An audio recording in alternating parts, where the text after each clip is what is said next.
Welcome to my section of the Tube of You, where everything is written, directed by, and starring me, Kirra Like Mirra. The letter of the day today is B for branding. We're going to talk about two of the most scandalous situations going on right now and analyze essential brand lessons that can be taken from those experiences and applied directly to you and your business.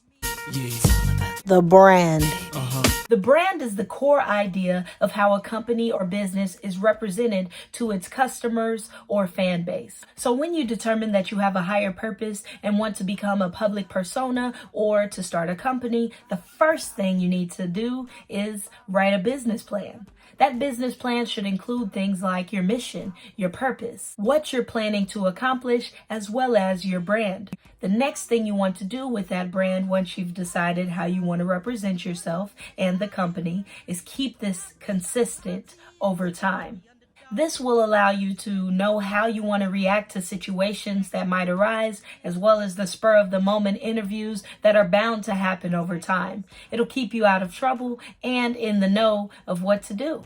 Brand awareness holds all other facets of your business together. So knowing your brand will allow you to know how you want to go about advertising your products or business. It'll also allow you to know what events you want to attend on behalf of the company, as well as what collaborations that you might want to do in the future and how to go about those interactions. Speaking of all those things, let's talk about our first very public, very viral developing story, and that is Lil Nas X. If you have been hibernating or meditating or extremely antisocial, Lil Nas X is a famous rapper who this past Friday released a very inflammatory video for his new single, Montero, Call Me By Your Name. This video has several controversial scenes, including a scene where, and no, I'm not making this up, Lil Nas X slides down a stripper pole from heaven into hell, and as well as a scene where he twerks and dances on Satan. Following this video, a few days later, he made an announcement that he would be collabing with Mischief Product Studio to release 666 pairs of a shoe called Satan Shoes. This shoe would include depictions of pentagrams as well as red liquid in the bottom of the shoe mixed with one droplet of human blood for each of the shoe's release. Now, yes, the company is being sued by Nike for using their shoe to make these customs. No, Lil Nas X is not being sued with the company by Nike, but I don't want to talk about that. I want to talk about the fact that this video has 56 million views and 2.5 million likes in 5 days. Not only that, but his shoe sold out in under a minute for $1,018 each. Now, I know what you might be saying back there. How and what is going on? Well, I'll tell you how. Branding. With brand determination comes a certain level of commitment. I guarantee you there was a large amount of talking and planning that went with making this video for Lil Nas X before we even knew about it. And how has he gotten away with being so successful with this release and with his announcement? Well, it's simple. He formed his brand over time as being outlandish and representing the other side, just different people. And by putting himself in a controversial light, he has attracted a fan base that is not only loyal, but understanding of his, we'll call it, shenanigans. His video didn't alienate his fan base. They supported it. They love it, clearly. I mean, 56 million views, that's a lot of money. Not to mention how much the shoe has made. That's how much. How does this apply to you? This is a reminder that when you form your brand and you list out how you're going to represent that idea, you stick with it. Make sure you don't switch it up, because consistency matters. People don't like people who are fake, and people don't like having to get used to new brands consistently. So make sure you commit.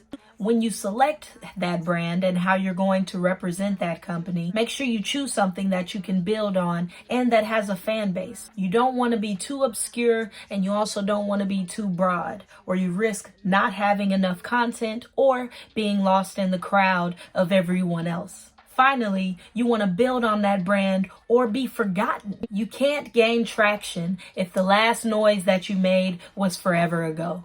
Hey guys, I know it's been a while, but I'm back now. I've just been, finding myself and yeah. So the thing that some people tend to forget is that a brand isn't just something like a hat that you can put on and take off. This is something that you build to become a living entity that can grow, shift, or overtake parts of your life that you never expected it to. Not only that, but fans will become intensely dedicated to whatever brand that you put out there. So it's important that you choose a representation that you can uphold without thinking about it, because with that standard that you set comes expectations. Speaking of standards, let's talk about our next very public affair. Social media influencer Derrick Jaxn. Mr. Jaxn is a self-proclaimed self-love ambassador. He often speaks particularly on women empowerment and very publicly condemns men who cheat or manipulate women. The problem is Mr. Jaxn, who is married, has had this scandal come about where two of his mistresses have come forward to reveal that he cheats. And the damage has been catastrophic to Mr. Jaxn's fan base and his brand. I mean, he has books, he has YouTube, he has an Instagram, he has public speaking and engagements, all hinging on his brand. His apology video on Instagram has sparked so much controversy that he's turned off the option for writing comments. Not only that, but when you Google his name, all of the wrong things pop up, and he's even earned Donkey of the Day from Charlemagne the God. Let's listen in on a part of that Donkey on the Day. Derrick, if nobody else has told you, what you did to your wife was wrong. All right, she had nothing to do with this. She wasn't with you when you was out here cheating with these women, so she shouldn't be with you when you're doing damage control. This story has nothing to do with her. Nothing. And what's sad is you are more concerned about saving your business than you are about saving your marriage. Ooh. That hurts. So, how does this apply to you? This is a cautionary tale, a reminder that when you form a business or become a public figure, that you will forever be associated with that brand. Therefore, your actions, even when not in a professional setting, should always mimic the brand and vice versa. Don't get me wrong, growth is very real and people can always develop, but it's very hard to coincide contradictory private lives with public image. This comes back to being committed to being you, to being that brand. So the idea of being that public figure happens way before you even get to certain situations. Oh, that is all. Make sure you like, subscribe, and comment and let me know what brand you have or what ideas that you have that you want to develop over time. Next week, I'll be detailing how you can make an impact for your beliefs using your platform. If you watched the video to right now, you are my favorite type of person. My name is Kirra Like Mirra. I'll see you next week.